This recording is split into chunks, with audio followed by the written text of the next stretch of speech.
G'day guys, welcome back to the channel. Welcome to my NRL 2025 signings breakdown. In this video, I'm going to be speaking about all 17 teams of the NRL, who they have signed for the 2025 season, as well as who they've managed to re-sign and lock up on sort of long-term deals.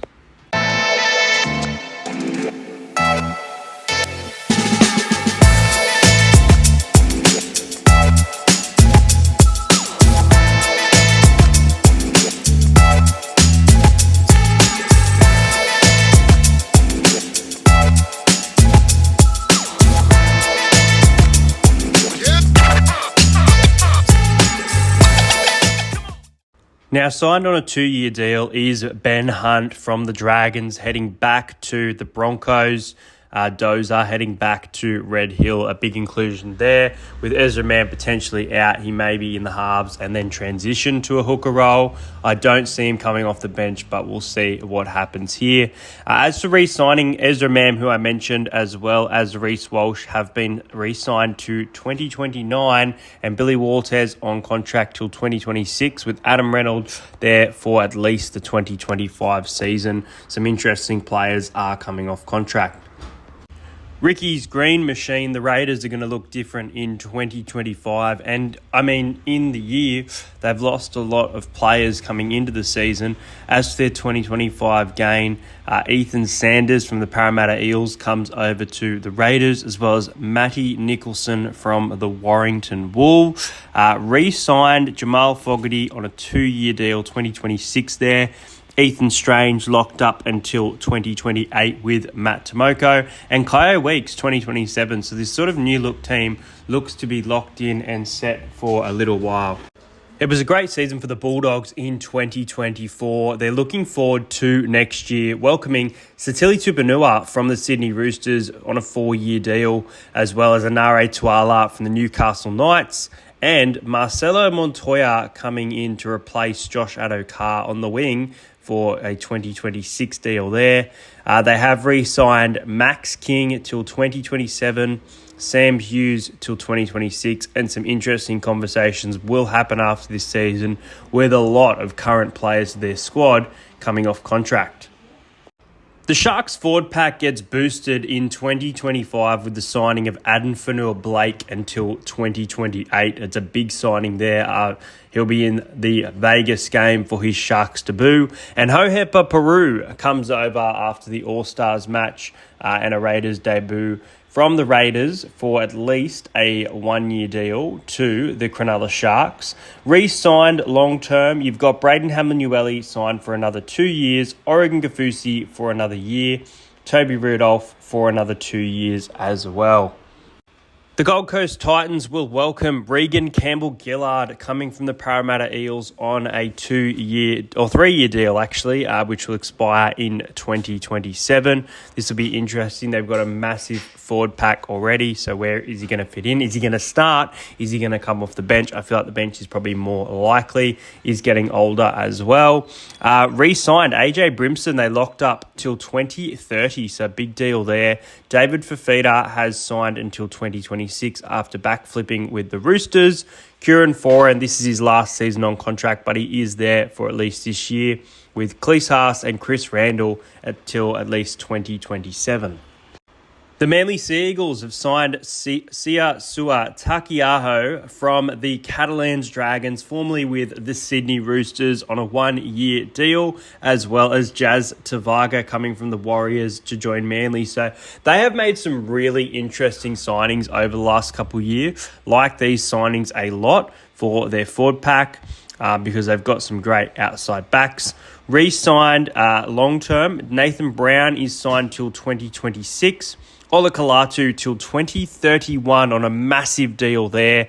Jason Saab till 2029. And Burbo Ben Travojevic, who has been fitting in with the team, is signed until 2027. So it's pretty good recruitment from Manly, and they're re-signing very long-term, which is some bold decisions to do these sort of 6-7 year contracts. This season's minor premiers, the Melbourne Storm, will welcome Stefano Utuikamanu, who has signed until 2027 with the Storm. They have re-signed Joe Chan till 2028. Farlongo to 2028, which is going to be interesting to see how the Farlongo and Pappenhausen sort of works, because I'm hearing Pappenhausen does want to stay with the Storm. Just how good can Farlongo set up this season? And Nick Meaney is also with the Storm until 2026. There are some rumours flying around that Grant Anderson will head to the Bronco and that Jonah Pezzett may be on his way to the Newcastle Knights.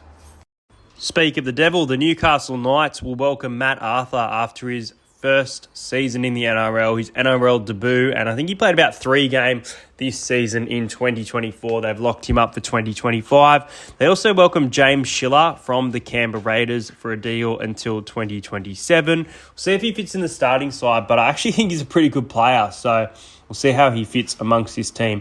Now, lots of re-signing was done. Bradman Best locked till 27. Dane Gagai locked till 27. Gamble locked to 26. Dylan Lucas locked to 27. And if I'm the Knights, I'll be trying to sign him long term because I feel like he is someone who can test the open market with what he has shown.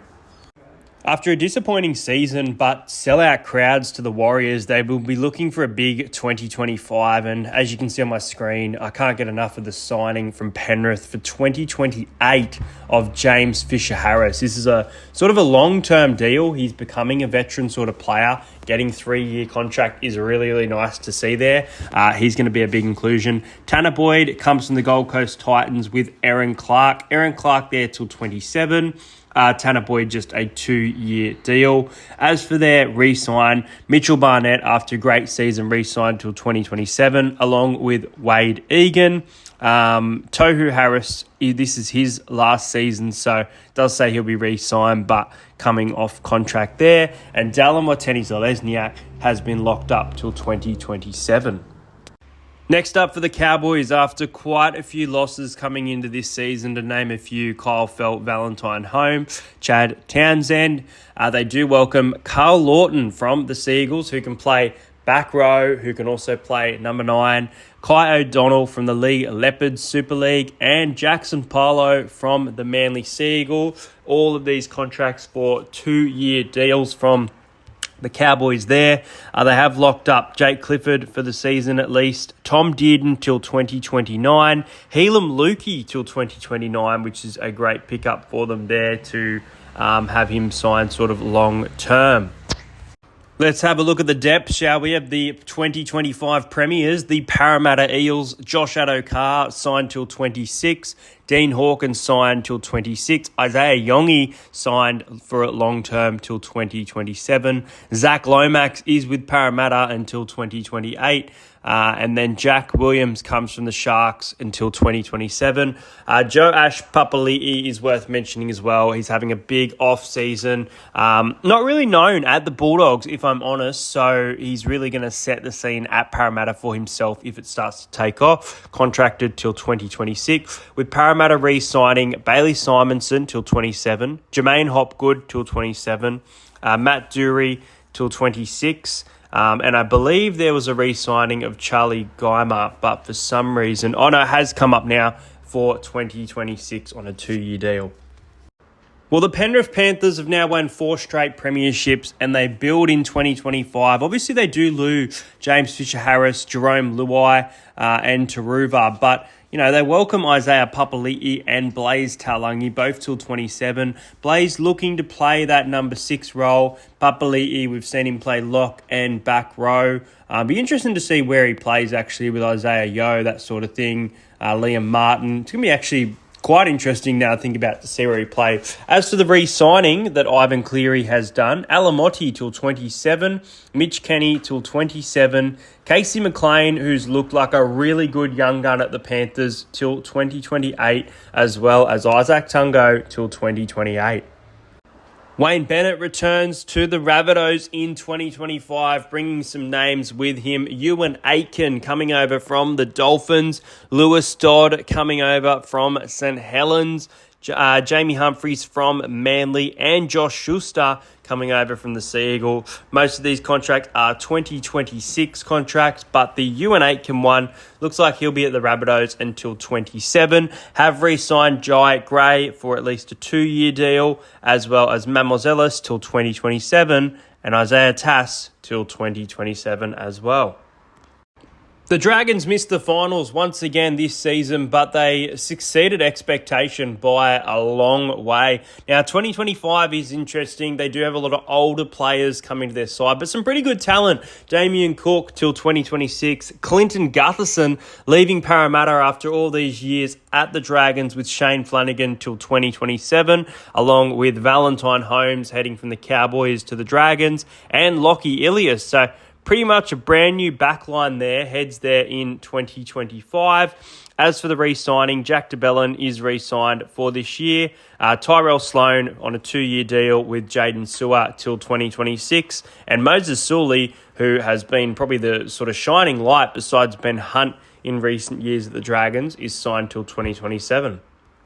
The Sydney Roosters' losses this year are absolutely crazy. Jared Warrior-Hargrave, Joseph Swali'i, Joseph Manu, Satili Tupanua, Tyrrell May, Luke Keary. So, look, they have signed Chad Townsend on a 1-year deal from the Cowboys to obviously be part of their halves system. Long-term re-signing, Angus Crichton till 27, Billy Smith till 27, Sandon Smith for a 2-year deal, Nafua White and Sua Wong till 2026 as well. But this is a really interesting team. Tough to get a read on, but that is a lot of losses.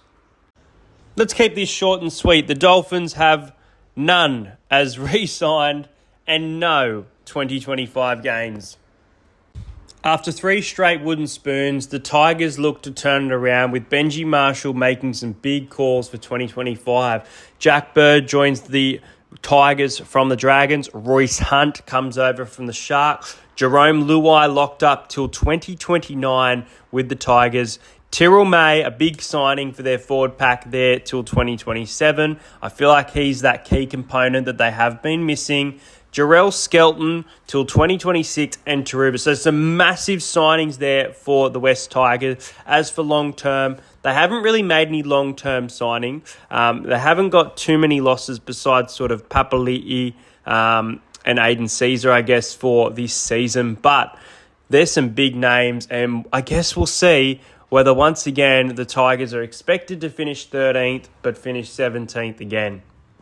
And with that, the video comes to an end. That is my NRL 2025 signings breakdown. Let me know in the comments who you're most excited for, who you think is sort of flying under the radar as that best signing for the year. Make sure you subscribe to the channel if you're new around here. When we reach 5,000 subscribers, I will be giving away an NRL membership. Make sure you like the video. Hope you enjoyed it, and I'll see you guys later.